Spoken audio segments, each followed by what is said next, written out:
à Jésus. Et la louange, pour la gloire, l'honneur, pour le cri de joie, le cri de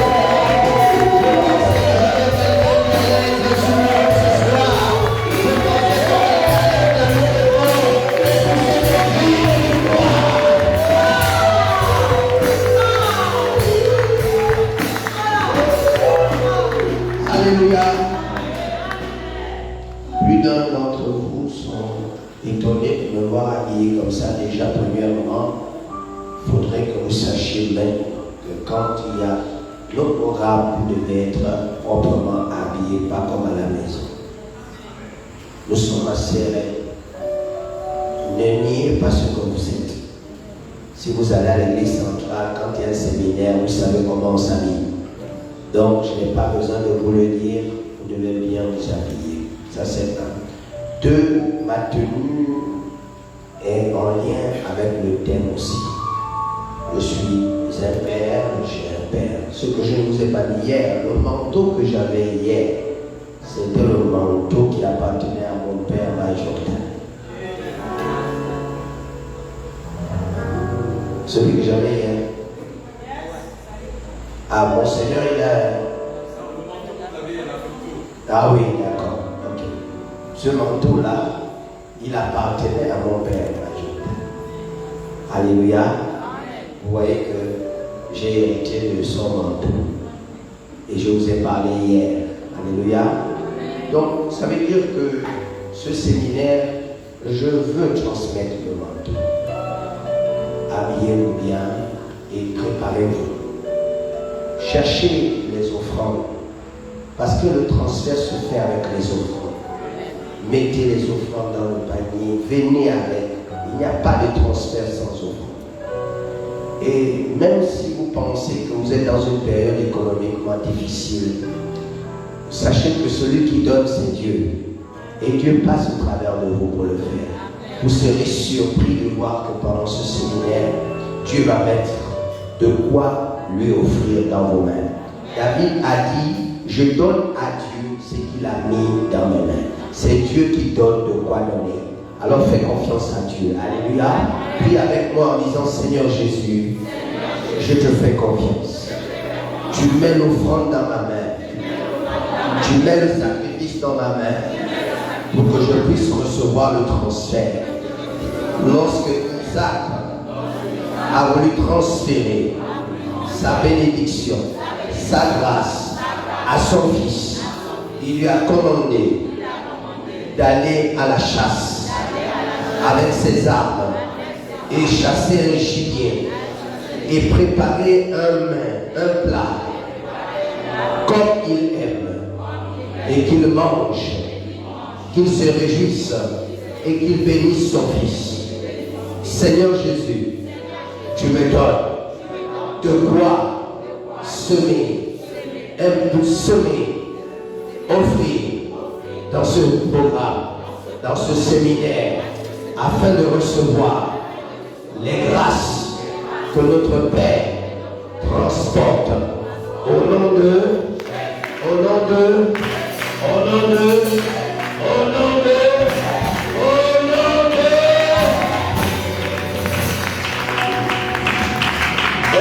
dis avec moi, ce séminaire va chanter ceci. Il va me prendre, il va m'arranger, il va me positionner. Il va me prendre, il va m'arranger, il va me positionner au sommet. Il va me prendre, il va me prendre, il va m'arranger.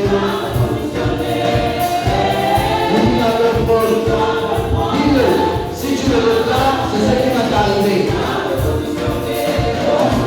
Il va me prendre, il va me prendre, il va m'arranger. Il va me prendre, il va me prendre, il va m'arranger. Ne me cherchez plus là-bas. Dieu a changé mon adresse. Ne me cherchez plus là-bas, oh mes amis. Il y a longtemps j'ai déménagé.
de Judas.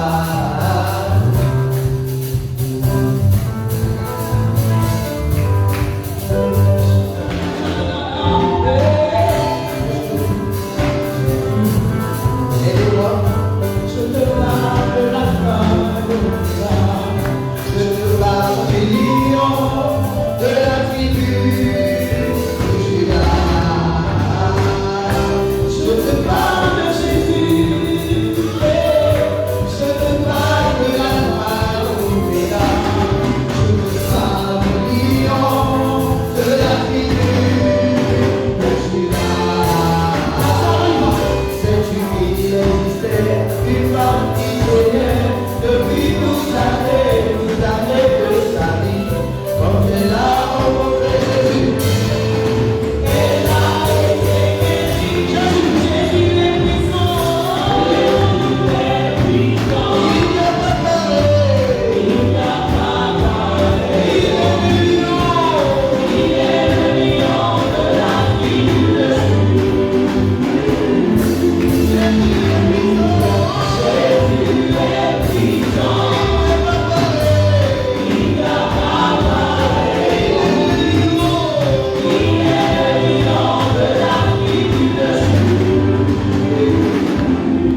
amène à la convention.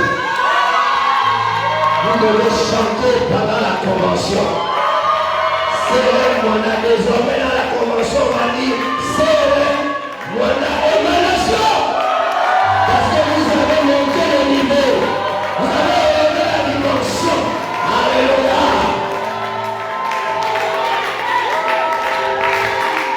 Je sais que mercredi, mardi encore, vous allez encore me surprendre comme vous l'avez fait ce soir. Vous provoquez l'onction. Ce n'est pas juste de chanter. Je sens qu'il y a lui. Je sens qu'il y a la grâce. Je sens qu'il y a le mouvement de Dieu. Lorsque vous vous mettez à chanter, c'est ça les chants. Vous n'êtes pas là pour faire les stars. On est fatigué de ces stars gospel qui ne nous transportent pas dans la présence de Dieu, qui n'ont aucune consécration. Ils veulent juste nous embobiner avec leur voix mielleuse. C'est bien, mais nous voulons la grâce, nous voulons l'onction, nous voulons la visitation de Dieu, nous voulons la guérison de Dieu, nous voulons les chants. Lorsqu'ils se mettent à chanter, Dieu quitte le ciel et il commence à dire mais c'est où dans le coin de la terre qui ne chante comme cela. Et la nation, vous avez acquis cette grâce de bousculer et réveiller Dieu. Acclame Jésus. Alléluia.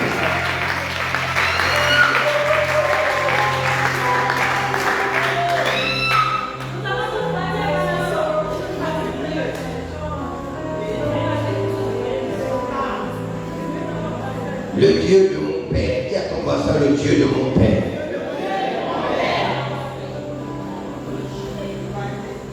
Est-ce qu'on peut diminuer un peu? C'est trop fort, c'est plus fort que mon micro là, le piano. Genèse 31, verset 29. Laban dit à Jacob, ma main est assez forte pour vous faire du mal. Mais le Dieu de votre père m'a dit hier, garde-toi de parler à Jacob, ni en bien, ni en mal. En effet, Dieu est avec nous, parce qu'il est avec notre Père spirituel. Je veux rappeler ici que Laban était le beau-frère, le beau-père de Jacob, père de Léa et de Rachel. Et qu'après avoir travaillé 20 ans au service de Laban, Jacob a dû s'enfuir pour se libérer du joug, des ruses de Laban qui s'organisaient à le garder et le malmener, l'exploiter, l'utiliser. Mais dans sa fuite, il a été rattrapé par Laban à la veille de leur rencontre. Laban a eu un songe, et dans ce songe, le Dieu du père de Jacob, le Dieu d'Abraham, le Dieu d'Isaac, s'est adressé à Laban en disant, garde-toi de parler en bien ou en mal à Jacob. Et donc lorsque Laban l'atteint, il dit à Jacob, ma main est assez puissante pour te détruire.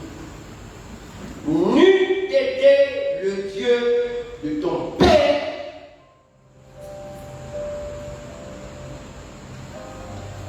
qui m'a dit hier, garde-toi de parler à Jacob, ni en bien, ni en mal.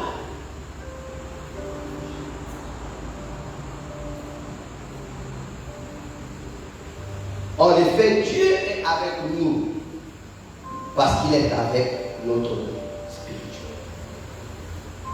Comment sait-on que Dieu est avec un Père? Ce sont les épreuves que le Père endure. Et comment Dieu l'en délivre. La preuve de la présence de Dieu chez le Père n'est pas toujours parce qu'il est prospère. Mais c'est plutôt et surtout à travers la capacité qu'il a de traverser la vallée de l'ombre de la mort. Vous connaissez tous le célèbre psaume 23. L'Éternel est mon berger, je ne manquerai de rien. Il me fait reposer dans des verts pâturages. Il me dirige près des eaux paisibles. Il me conduit dans les sentiers de la justice à cause de son nom. Il restaure mon âme. Et puis là, jusque-là, tout va bien. C'est la suite qui m'explique. Il dit, quand je marche dans la vallée de l'ombre de la mort, qu'est-ce que tu allais faire? Je ne crains aucun mal. Car ta houlette et ton bâton me rassurent. C'est la houlette de qui? Du berger. Le bâton de qui? Du berger. Mais écoutez la phrase. Quand je marche dans la vallée de l'ombre de la mort, ta houlette et ton bâton me rassurent. Si la houlette et le bâton se trouvent avec toi dans la vallée de l'ombre de la mort, c'est que celui qui tient ces deux éléments est avec toi. J'aurais pensé que lorsque je suis tenté d'entrer et de marcher dans la vallée de l'ombre de la mort, le berger m'y empêche. Mais ce n'est pas ce qu'il dit. Il est dit quand je marche, quand je suis en train de marcher dans la vallée de l'ombre de la mort. Pourtant, avant d'avoir dit quand je marche dans la vallée de l'ombre de la mort, précédemment il a dit tu me conduis dans les sentiers de la justice à cause de ton nom. Donc les sentiers de la justice sont la vallée de l'ombre de la mort.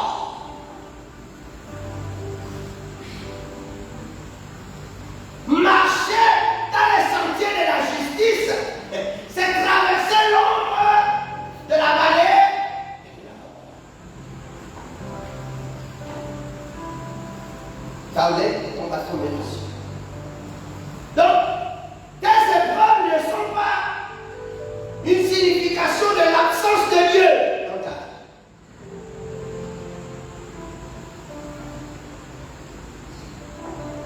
Mais c'est plutôt un chemin qui t'emmène vers la justice. La justice ici, vous allez me dire, c'est le fait de pouvoir faire de toi de quelqu'un qui sera injuste par le fait que tu obéis à toute la loi. Non. Ça, c'est la justice qui vient de la loi dans Matthieu, non, plutôt dans Romains 10, verset 5. Voici la justice qui vient de la loi. Moïse a dit, celui qui mettra en pratique toutes les paroles de cette loi. Mais comme c'est compliqué, le verset 6 dit, mais voici la justice qui vient de la foi. Ne dis pas en ton cœur qui montera dans les cieux, c'est en faire descendre Christ. Qui descendra sous la terre, c'est en faire remonter Christ entre la mort. Que dit-elle? La parole est près de toi dans ton cœur et dans ta bouche.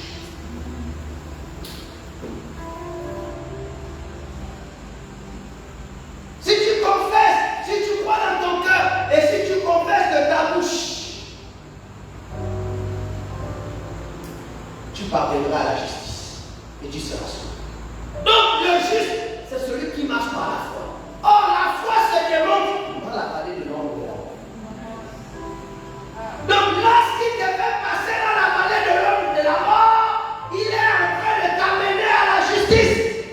Parce que tu as besoin de la foi pour traverser l'ombre de la mort. C'est pourquoi un père, on reconnaît un père, parce que vous le voyez traverser la vallée de l'ombre de la mort. Vous vous dites que là, il est mort, c'est fini. Et puis vous le voyez sortir de l'eau.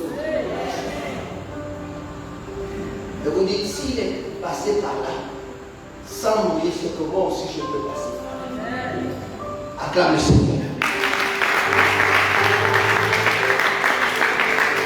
En effet, Dieu est avec nous parce qu'il est avec notre Père.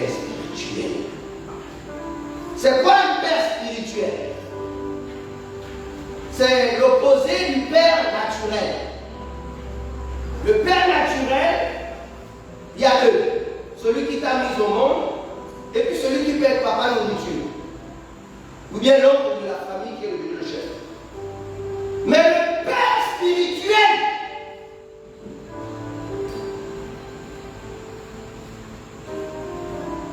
un père spirituel est celui qui nous engendre dans sa vision en Christ.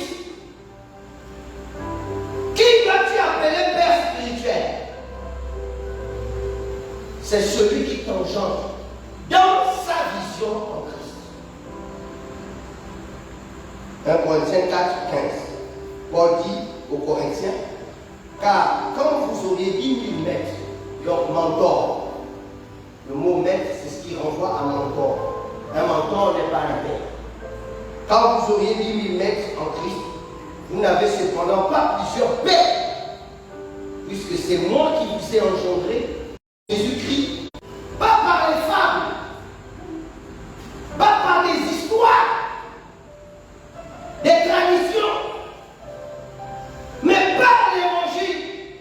Si quelqu'un te prêche l'évangile, et cet évangile te transforme, cet évangile te convertit, cet évangile te quitte, cet évangile amène ton environnement à être impacté, c'est ton père.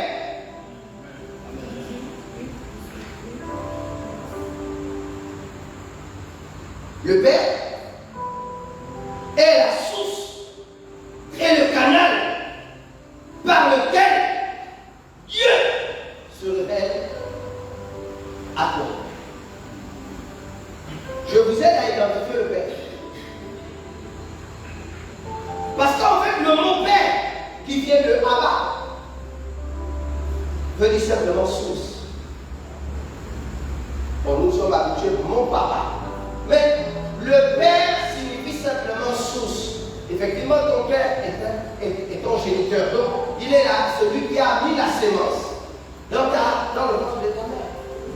Il est la source par laquelle toi tu es arrivé. Sans sa graine, tu n'existerais pas. Donc, un père est une source. Un père est le canal par lequel Dieu passe pour ta terre. Donc Dieu n'arrive pas à nous par hasard. Il passe par quelqu'un. J'ai toujours dit ici, et dans toutes mes interventions, ici et là, que si vous voyez un esprit vous visiter, sachez qu'il y a quelqu'un qui le manipule. Un esprit n'apparaît jamais comme ça. Il y a quelqu'un qui est chef de cet esprit et qui est dans votre environnement. Si pendant longtemps vous avez vécu à un endroit, vous n'avez jamais eu de visitation d'esprit. Et puis un matin, vous vivez une visitation, vous avez soit un nouveau voisin qui est arrivé, et c'est lui qui est en train de faire, soit vous avez logé quelqu'un aujourd'hui dans vos maisons. C'est cette personne qui est amenée ici. Si vous passez dans une rue et que vous croisez un esprit, sachez que notre patron humain n'est pas là. Aucun esprit ne se balade sans son chef. Aucun. Vous connaissez la célèbre histoire, pour ceux qui lisent la Bible. Je souhaite que vous lisiez la Bible aussi.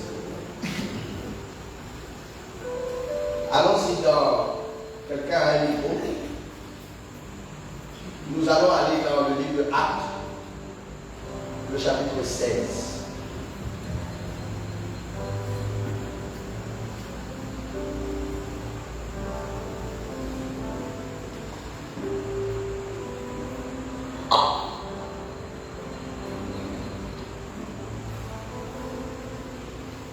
Alors, Actes, le chapitre 16. Je vous donne la référence exacte.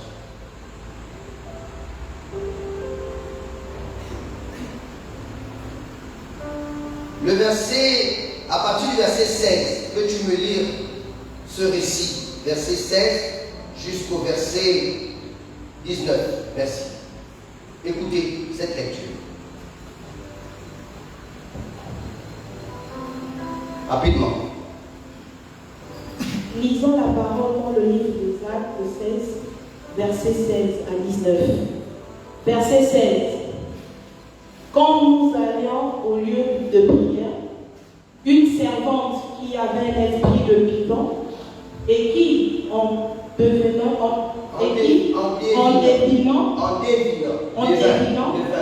faisait de la voyance. Et qui, en devinant, procurait un grand profit à ses maîtres. Procurait un grand profit à qui? À ses maîtres. Continue. Vint au devant de nous. Verset 17.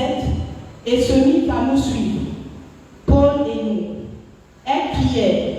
Ces hommes sont les serviteurs de Dieu très haut, et ils vous annoncent la voie du salut. Verset 18. Elle fit cela pendant plusieurs jours.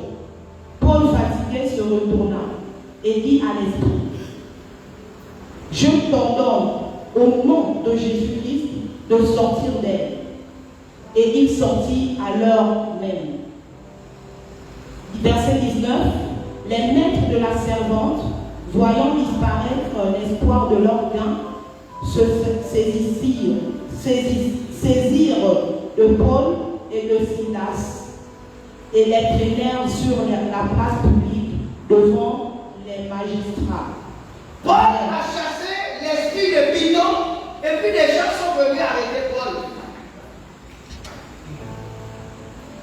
Paul a délivré cette femme d'un esprit de Python. Donc si tu es possédé d'un esprit, c'est quelqu'un qui te fait ça. Cette personne a le choix de mourir ou qu'il se convertisse. Mais pour être délivré, il faut devenir le fils. Pourquoi ces hommes ont eu droit d'arrêter Paul? Parce que c'était leur servante et qu'ils n'avaient pas le droit de la libérer. C'est pourquoi quand vous faites des délivrances, le démon dit: toi tu es qui? Toi tu peux me sortir de là. Il faut que la victime décide de renoncer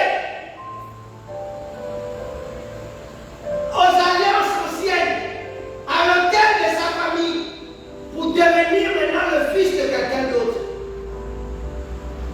Lorsqu'un enfant au tribunal a été donné à une autre personne, on appelle ça comme un tuteur avec les papiers, le jour où les parents veulent venir regarder les papiers.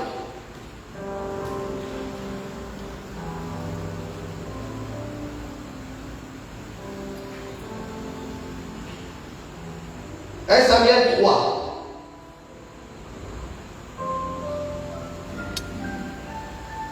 Verset 8. L'Éternel appela de nouveau Samuel pour la troisième fois. Et Samuel se leva, alla vers Élie, et dit: me voici quand tu m'as appelé. Élie comprit que c'était l'Éternel qui appelait l'enfant. Samuel, toute la nuit, à 3 reprises, a entendu la voix de Élie, son père l'appeler. Il se lève et il va dire à son père: tu m'as appelé. Le père dit: je ne t'ai pas appelé, retourne dormir.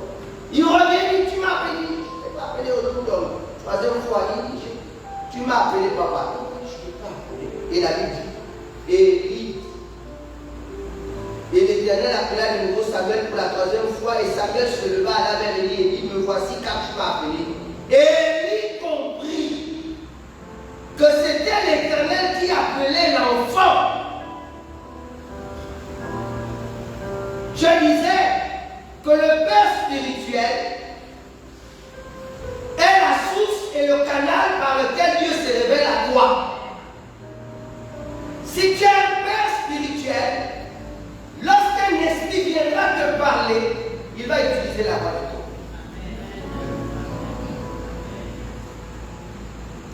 Pourquoi? Pour te dire que c'est lui ton papa.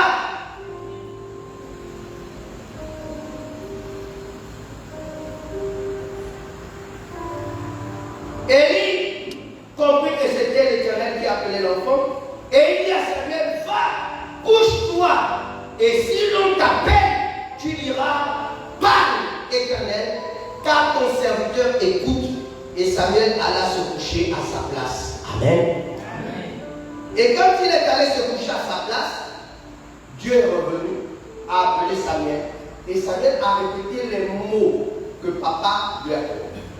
Et quand il a répété les mêmes mots, c'est à ce moment que Dieu ne s'est plus contenté de l'appeler, mais Dieu maintenant s'est mis à lui dire pourquoi il est venu.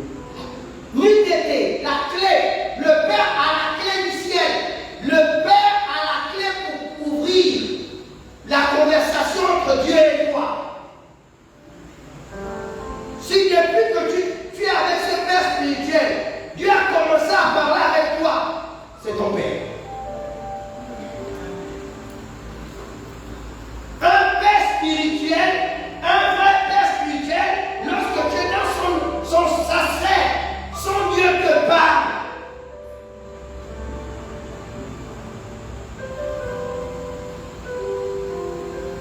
Le Père spirituel est celui qui est en charge de me préparer pour que je devienne acteur dans la volonté et le règne de Dieu sur la terre. Voilà pourquoi je fais ce séminaire. Je me sens responsable de vous préparer. Ce n'est pas le dimanche où nous prêchons. On ne poursuit pas les gens avec le but du dimanche. Vous ne grandirez jamais, vous qui êtes les chrétiens du dimanche. Je m'adresse à vous et à mes amis les internautes. Vous ne grandirez jamais tant que vous êtes les chrétiens du dimanche. Vous n'aurez jamais une maturité. Vous serez toujours le jouet des sorciers. Vous serez toujours dominé par vos ennemis, par vos adversaires. Parce que vous ne venez que le dimanche. Les programmes de semaine sont faits pour vous donner de la croissance, de la consistance. Venez dans les entretiens, rencontrer le pasteur régulièrement. C'est comme quelqu'un qui va rencontrer son médecin. La culture africaine, nous ne savons pas avoir les médecins de famille. C'est pour ça qu'on a un problème. Sauf que nous avons la culture du Nganga. Nous savons aller voir nos Nganga quand il y a un problème. Mais aujourd'hui, ton Nganga, c'est ton pasteur. Va le voir. Ayez cette habitude d'aller voir vos pasteurs, rencontrer vos pasteurs, parler, ouvrez-vous. C'est une guérison, c'est une psychologie. Quand le cœur est gros et plein, tu as envie de te confier. Viens voir ton pasteur. Ça fait grand bien. Et à partir de ces entretiens, le pasteur est inspiré de faire des programmes de séminaire pour résoudre ces problèmes. Parce qu'il se rend compte qu'il a déjà reçu plus de 20 personnes qui parlent de la même chose comme problème.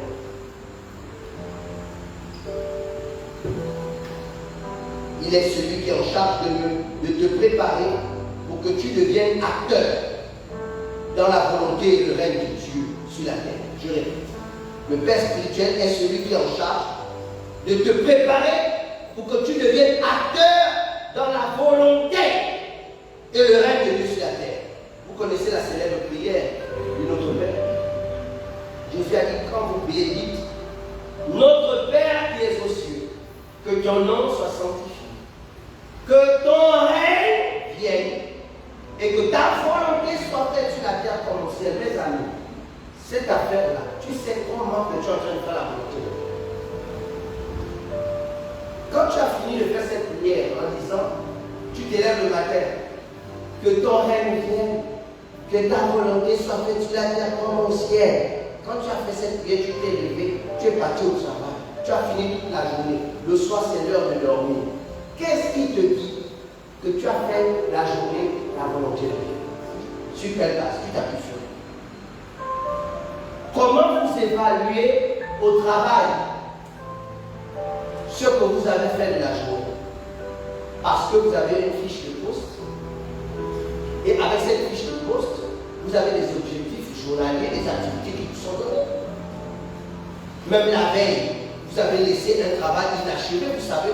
Donc quand vous venez le matin, vous savez pour commencer ce que vous devez finir. Donc quand vous partez de là, vous savez si vous avez fait votre boulot.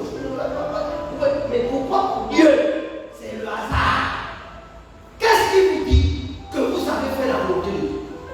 Comment vous le savez? Il vous a laissé une prière. Il vous a dit quand vous priez, dites que ton règne vienne, que ta volonté soit faite sur la terre comme elle est faite dans le ciel. Déjà quand il dit que ton règne vienne, il est en train de te dire que Dieu prie pour que Dieu fasse de toi un roi sur la terre. Parce que pour que Dieu exerce le règne de Dieu, il faut que toi-même d'abord tu sois un roi. Maintenant tu es un roi en quoi? Tu ne sais pas. Tu règnes sur quoi? Deux, que ta volonté soit faite sur la terre comme elle est faite dans le ciel. Qu'est-ce qui est fait au ciel que toi tu dois faire sur la terre? Tu ne connais pas. C'est parce que tu ne connais pas que Dieu t'a donné un père spirituel.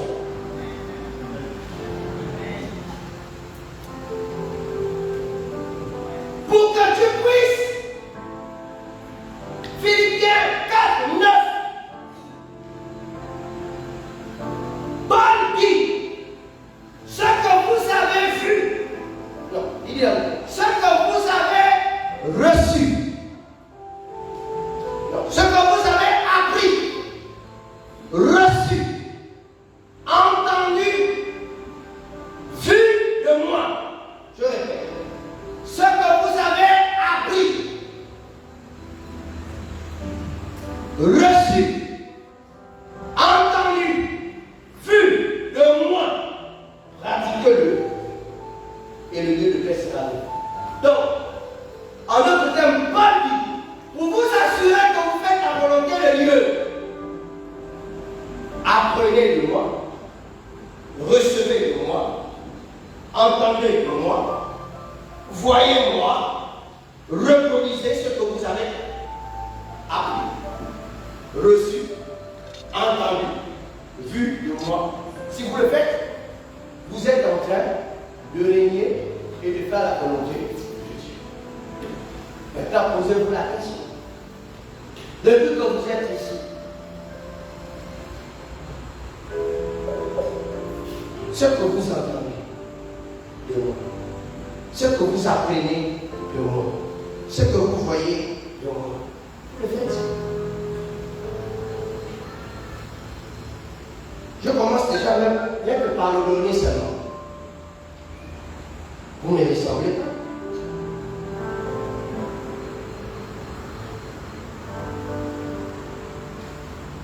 C'est rien que ça déjà, c'est la petite chose. En termes de ma vie de prière, combien de fois j'ai dirigé les prières ici? Combien me ressemble?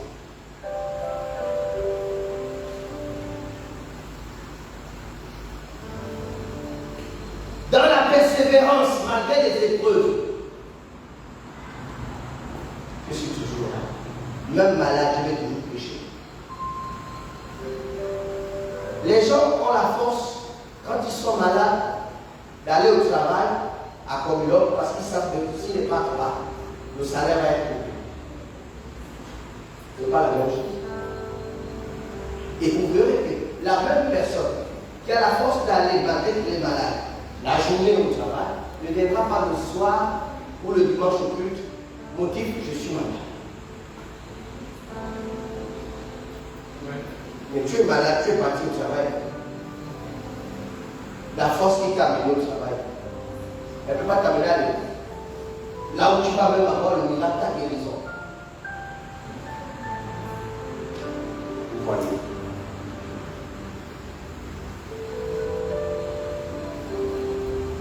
Genèse 37, verset 3. Israël aimait Joseph plus que tous ses autres fils parce qu'il avait eu dans sa vieillesse. Il lui fit une tunique de plusieurs couleurs. Dites avec moi, il lui fit une tunique de plusieurs couleurs. Israël est le papa de Joseph. Et il a mis à Joseph son habit de plusieurs couleurs. C'était les couleurs de l'arc-en-ciel. C'est comme la tenue que j'avais hier. Bon, non. Je me dis, c'est une tunique. Ce que j'avais est une tunique. Ce que j'ai aussi, c'est une tunique. Mais sa tunique était remplie de plusieurs couleurs. Celle que j'avais, il y avait les colombes. Mais ça veut dire quoi? Que Jacob a habillé son fils de son arc-en-ciel. Même dans la sorcellerie, on donne quelqu'un l'arc-en-ciel, oui ou non? Oh, vous voulez me dire que vous n'êtes pas au courant de ça? Vous n'êtes pas au courant de ça? On donne l'arc-en-ciel. C'est ce qu'on appelle le Mumba. Hein? Non. Les mamans là, vous n'êtes pas au courant de ça? On ne donne pas l'arc-en-ciel à des gens. Oh, on a donné l'arc-en-ciel. C'est un Mumba. Le Mumba là, c'est pas le serpent. Oh. Mais regardez, Jacob, on va donner à son fils l'arc-en-ciel. Par une robe. Mais l'arc-en-ciel, en réalité, c'est quoi? C'est les nègres qui en ont fait un serpent, un mouvement. Mais en réalité, l'arc-en-ciel, c'est avec Noé. C'était quoi? Une alliance qu'il a faite avec la terre. Il dit que je ne frapperai plus. Donc l'arc-en-ciel, c'est l'alliance. Ça veut dire que Jacob a habillé Joseph de tous ses fils. Il y a un fils qui l'aimait. Parce que ce fils-là était honnête avec lui. Ce fils rapportait tout ce que ses fils, ses autres frères disaient au père. Non pas qu'ils insultaient le père. Non. Non. Les conversations que les enfants avaient étaient contraires à la vision du papa. Le père s'est rendu compte à travers Joseph que seul lui comprenait sa vision, mais que les frères ne comprenaient pas. Quand ils discutaient ensemble, ils ne comprenaient pas le père. C'est comme ça que le père a compris que celui qui doit hériter de sa famille, c'est Joseph.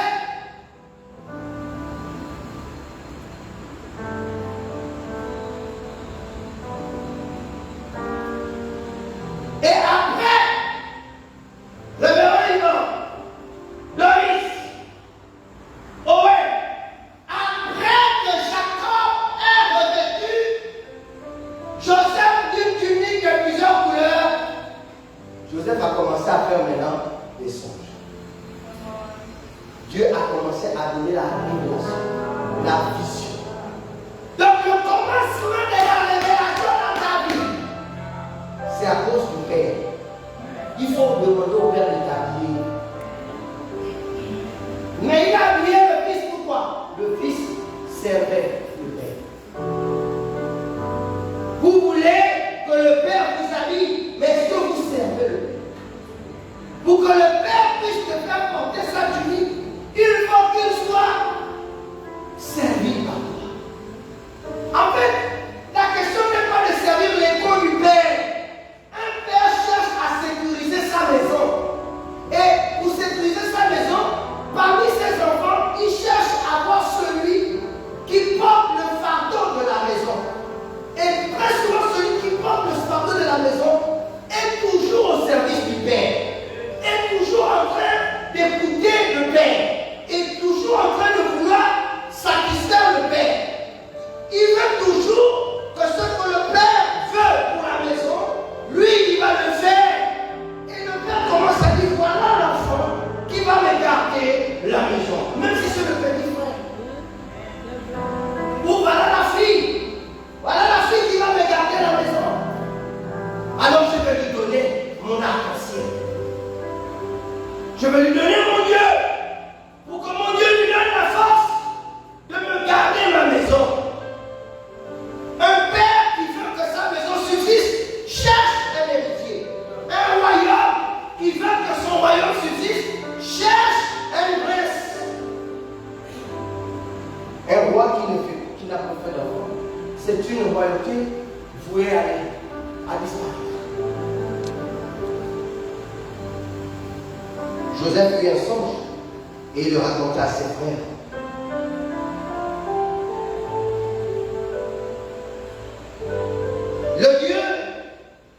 de ton père est avec toi pour aider ton père à atteindre son but fixé par son ministère. Je répète, le Dieu de ton père est avec toi. Parce qu'il s'agit de comment faire en sorte que le Dieu de mon père soit avec moi. C'est ce que vous voulez. Qui veut que le Dieu de son père soit avec lui?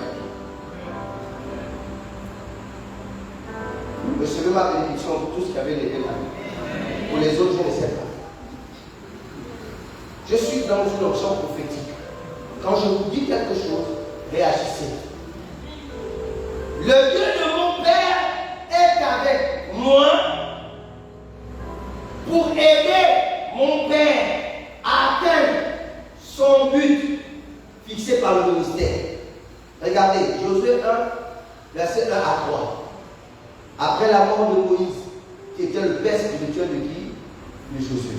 Après la mort de Moïse, serviteur de l'Éternel. Regardez que la Bible dit après la mort de Moïse, serviteur de l'Éternel. Moïse est appelé serviteur de l'Éternel. L'Éternel dit à Josué. Donc Dieu a commencé à parler à Josué après la mort de son père. Fils de Nun, serviteur de Moïse. On n'appelle pas Josué serviteur de l'Éternel. On l'appelle serviteur de Moïse. Donc Dieu parle à Josué parce qu'il est le serviteur de Moïse. Donc Dieu ne peut pas vous parler par hasard. S'il vous parle, c'est que vous avez rencontré votre père. Moïse, mon serviteur, est mort. Maintenant, lève-toi, passe ce Jourdain, toi et tout ce peuple, pour entrer dans le pays que je donne aux enfants d'Israël. Tout lieu que fleura la plante de votre pied, je vous le donne comme j'ai dit à Moïse. Comme j'ai dit à Moïse. Il dit à Jésus, je vais accomplir les promesses que j'ai faites à Moïse. Donc je vais les faire à toi parce que j'ai promis à Moïse. Donc vous comprenez bien que si Dieu accomplit quelque chose chez toi, ce n'est pas à cause de toi. Père spirituel. Parce que vous appartenez à notre papa naturel. Et que vous vous rendez bien compte que vous avez tous les combats du monde. Alors, qu'est-ce que Dieu fait? Dieu dit, je bâtirai mon église. Pierre, sur toi, je bâtirai mon église. C'est-à-dire, toutes les familles de la terre deviendront tes enfants. Et ainsi, les portes de la mort qui viennent des familles charnelles ne pourront rien contre. Donc, si une sorcellerie de ta famille vient t'atteindre, c'est que tu n'es pas bâti dans mon alliance. C'est que tu fais des choses qui contentent encore l'autre côté. La famille acquise. La famille acquise. Tant que tu opposes mes traditions ici, à ce que ta famille dit, ne te donne pas les accidents que tu as. Et ne viens pas dire avec Kogo n'a pas aimé fort. Nous avons vu comment le Dieu de Jacob n'a pas sauvé Rachel.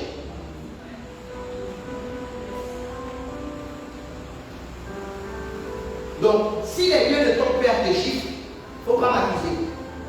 Laisse-moi mon Dieu tranquille. C'est toi qui t'exposes.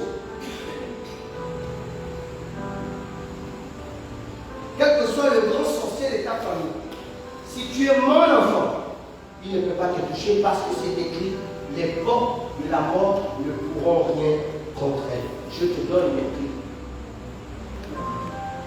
Et vous étiez, ceux qui étaient là, le jour de ma consécration, maman Coco était là. Maman Rosalie était là. L'évêque général, mon père ne m'a pas donné une clé. Il ne m'a pas donné la clé. Donc la clé n'est même plus avec lui. La clé n'est plus avec lui. La clé est avec moi. Mais il a donné devant tout le monde.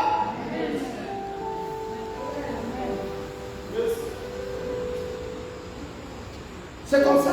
Jésus lui-même dit à Pierre, je te donnerai les clés. Donc quand tu vas voir Jésus, mais il te dit que c'est Pierre qui a les clés. Va chez Pierre. Pendant que vous êtes en train de demander, Seigneur, je jeûne pour que tu ouvres le ciel. Ciel ouvert, je jeûne, ouvre le ciel. Il te dit, hé, va voir avec moi. Et quand tu viens, moi je te donne les conditions. Pas que c'est mes conditions à moi, non. C'est les conditions que j'ai appris de comment le ciel s'ouvre. Pourquoi vous pensez que c'est mes conditions? Non. Je dois maintenant te dire, pour que le ciel s'ouvre, fais telle chose.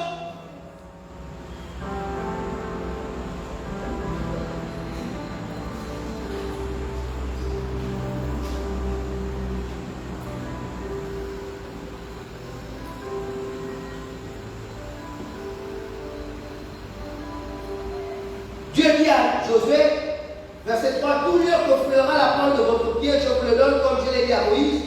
Nul ne tiendra devant toi tant que tu vivras, verset 5. Je serai avec toi comme j'ai été avec Moïse.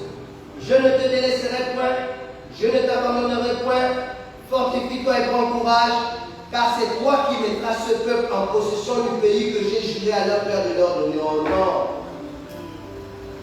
Oh non! Non, attends, je vais. Verset 6.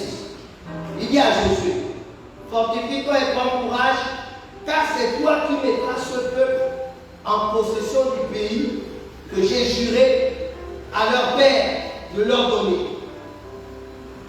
Non, je suis confus. Parce qu'il semblerait que ce qu'il dit là à Josué, il a dit ça à Moïse. Mais Moïse n'est pas là. Donc Dieu, il est là pour promettre des choses. Et puis les gens en route pour continuer avec quelqu'un. C'est pour cela qu'il faut marcher avec un père en qui Dieu a fait des promesses. Tu serais certainement le prochain avec qui il va marcher. Si tu vas bien avec quelqu'un, talonne la personne. Parce qu'il risque de le traverser pour venir chez toi. On ne sert pas la personne pour servir. On sert la personne pour prendre son Dieu. Mais seulement la personne est libre de te faire souffrir pour te décourager. David, quand il fouillait Saoul, il était là, il le poursuivait pour le tuer. C'est David qui crie, oh Dieu, regarde. On me poursuit pour m'éloigner de ton héritage. Écoutez bien ça. Il était conscient qu'il était appelé à être roi, pas chez les Philistins, pas chez les Moabites, mais en Israël. Et malgré qu'il était persécuté, il ne voulait pas s'éloigner. Dieu t'a appelé à cette église, mais parce que tu es persécuté, tu as quitté l'église pour aller ailleurs. Reste, quelle que soit la justice, reste, qu'on ne t'éloigne pas de ton héritage, reste. Ne te décourage pas, car les yeux fixés sur ta récompense, sache pourquoi tu es là. David savait qu'il était auprès de Saoul pour hériter du trône d'Israël. Donc même quand il est devenu ami du roi philistin, il savait que ce n'était pas sa loyauté, ce n'était pas son règne était en Israël. Ne t'éloigne pas. Ne laisse pas que l'on t'éloigne de ton héritage. Quand j'entends les gens dire non, les gens parlent mal de l'évêque, c'est ça qui. Mais Dieu fait ça exprès. Dieu peut permettre que vous entendiez des gens qui parlent mal de moi et qui exposent même ma nudité. Parce que Dieu veut te sélectionner. Soit tu restes, soit tu pars.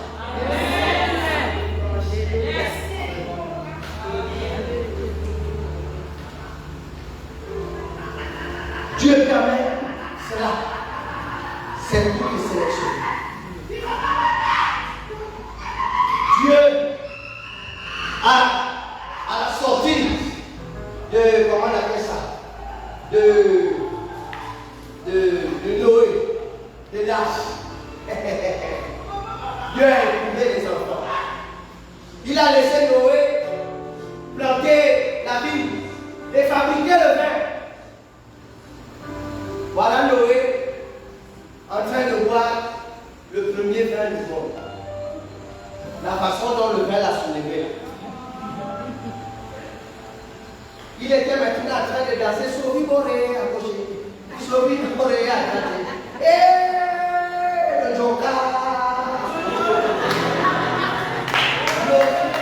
Et les enfants, ça c'est mes parents.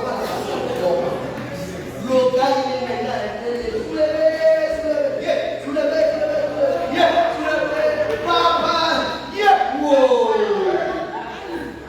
donc, il y a un gars qui peut aller voir ce qui se passe. Il rentre, il voit son père. C'était une épreuve. Parce que son père n'était pas nu dans ce bar. Son père n'était pas nu dehors. Les gens disent que Noé a péché. Noé n'a jamais péché. Il a bu dans sa chambre. Il a péché chez qui? Il a bu son père, il était dans sa chambre. Non, il n'a pas péché. Il n'a jamais péché. On vient vous dire qu'il a péché parce qu'il a bu le vin. Où ça? Il était dans sa chambre. Il a bu le vin. C'est l'enfant qui est parti là-bas. Le trouver dans sa chambre. Dans son intimité. Mais au lieu de se taire, il est sorti pour venir dire à ses frères. Comme ça, tu sors pour aller dire à Manda. Je connais la vérité de. Je connais, moi je fais là-bas. Je connais. Mais tu as été tamisé pour voir si tu es digne que le Père te transfère. Parce que Dieu cherchait à qui donner. Et finalement, ça a été donné à Sem. Ils étaient trois. C'est à Sem que Dieu a donné. Et il lui a associé Japheth. Parce que les deux ont dit, quand ils ont eu l'information, papa est venu là-bas. Je me mets les mots couteau dans la fesse comme ça. Les deux ont dit, ils ont enlevé leur manteau. Et ils sont allés en reculant. Vous voyez ça? Ils ont enlevé le manteau, tu peux voir comment tu fais là. Ils ont enlevé le manteau. Et ils sont allés en reculant.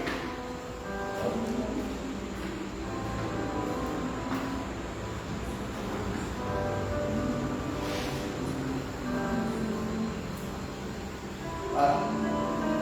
Ils vont bien. Tu attrapes un peu de bien ici.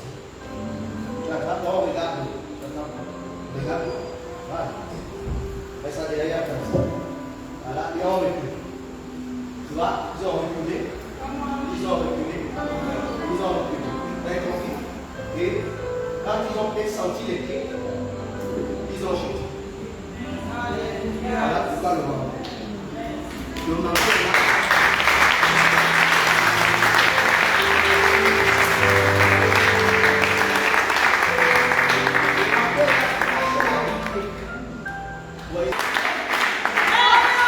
Donnez-moi des prières, c'est trop fort. Il va me prendre, il va m'arranger, il va me positionner.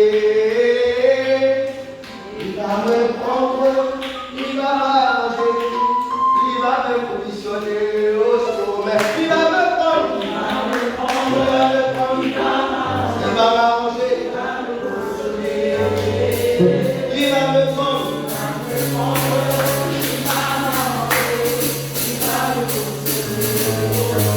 Il va me prendre, il va me prendre, il va m'arranger. Il va me prendre, il va m'arranger. Il va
ici, entre les déclarations de Dieu à Josué et parallèlement celle que Dieu a faite à Moïse au mont Horeb. Exode 3, versets 7 à 10. L'Éternel dit, j'ai vu la souffrance de mon peuple qui est en Égypte, et j'ai entendu les cris que lui font pousser ses oppresseurs, car je connais ses douleurs. Je suis descendu pour le délivrer de la main des Égyptiens, et pour le faire monter de ce pays dans un bon et vaste pays, dans un pays où coule le lait et le miel, dans les lieux qu'habitent les Cananéens, les Essiens, les Amoréens, les Phérésiens, les Éviens et les Jébusiens. Voici, les cris d'Israël sont venus jusqu'à moi, et j'ai vu l'oppression que leur font souffrir les Égyptiens. Maintenant, va, je t'enverrai auprès de Pharaon, et tu feras sortir d'Égypte mon peuple, les enfants d'Israël. Amen. Révérence à Dieu.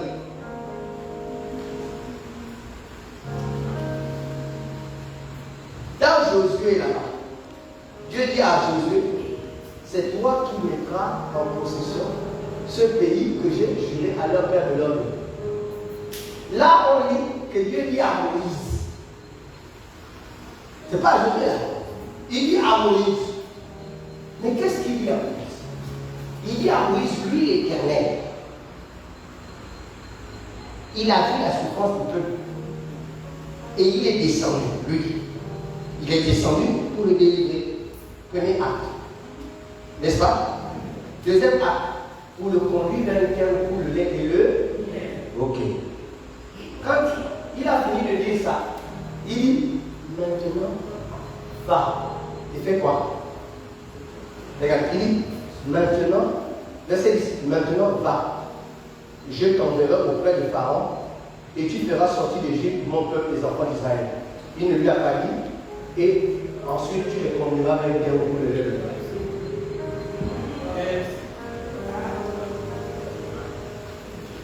Il avait déjà donc organisé l'arrêt de Moïse en Chine. Donc en réalité, ce n'est pas parce que Moïse a frappé la première fois que Dieu dit, comme tu ne vas pas communiquer, tu ne rentres pas. Quand Dieu veut que ton destin s'arrête maintenant là pour passer aux autres qui te fait faire le péché,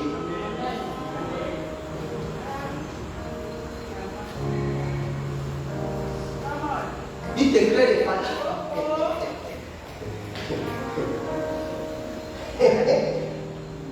Oui. Il dit à Josué, c'est toi. Il faut bien lire, quand vous lisez les textes, s'il vous plaît, faites très attention. Parce qu'il y a des subtilités dans les textes. Il dit à Josué, Moïse, mon serviteur, est mort. Nous rentrons dans la nouvelle étape. Car c'est toi qui mettras ce peuple en possession du pays que j'ai juré à tes pères, à leur père. Mais leur père, c'est pas Moïse. Leur père, c'est pas Moïse. Leur père, c'est Abraham, Isaac et Jacob. Lui-même Moïse, car Dieu apparaît à Moïse dans Exode 3, le verset, avant du verset 7 là.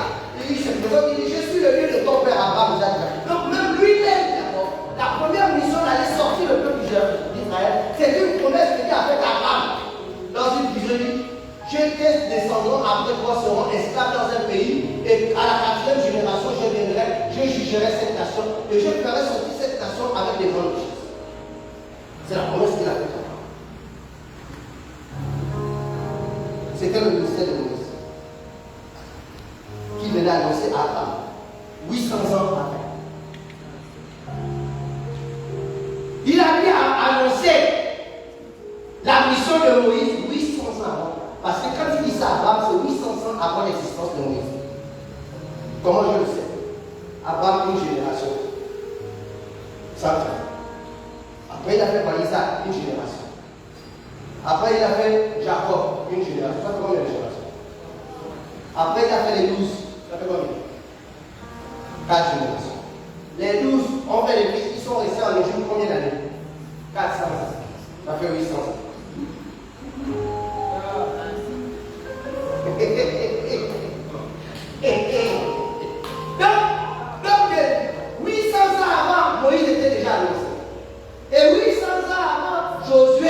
déjà annoncé. Josué n'est pas devenu par hasard le serviteur de Moïse. Il est devenu serviteur de Moïse parce qu'il suivait sa prophétie qui était les yeux. Il suivait.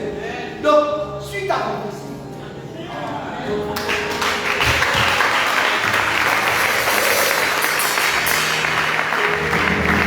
Quand Moïse est allé prendre la femme païenne là, alors que la loi disait que lui-même il écrit la loi, tu ne prendras pas de femme païenne, Moïse. Tu ne prendras pas. L'encre même n'a pas séché. Elle est partie chercher une femme païenne. C'est Aaron et Marie qui sont venus dire que Moïse, tu ne t'es pas pour qui? Moïse, on est né avant toi. Tu ne t'es pas pour qui? Tu fais la loi, mais tu ne t'es pas pour qui? Est-ce que vous avez entendu Josué dire quoi que ce soit? Moïse n'a qu'à faire ce qu'il veut. Moi, j'attends ma prophétie. Je ne quitte pas Moïse. Mais toi, quand tu viens, Moïse. Oh, Moïse est venu. C'est fini, je dis Moïse.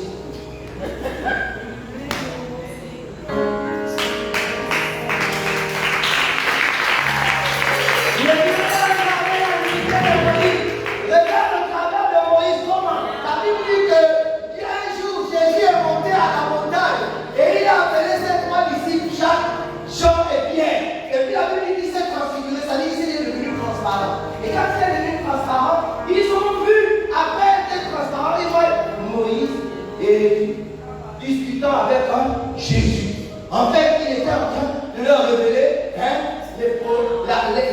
la lettre et l'esprit. La lettre, c'est Moïse. L'esprit est lui. Donc, il leur a révélé. Donc, eux, ils ont vu au travers de leur esprit, regardez les instruments avec lesquels vous allez travailler. C'est votre héritage. C'est pour ça que quand Jésus a été crucifié comme un chien, il a été humilié comme rien du tout. Malgré ça, ils sont relevés et ils ont suivi parce que Jésus fait partie. Mais ils sont héritiers de la lettre et de l'esprit.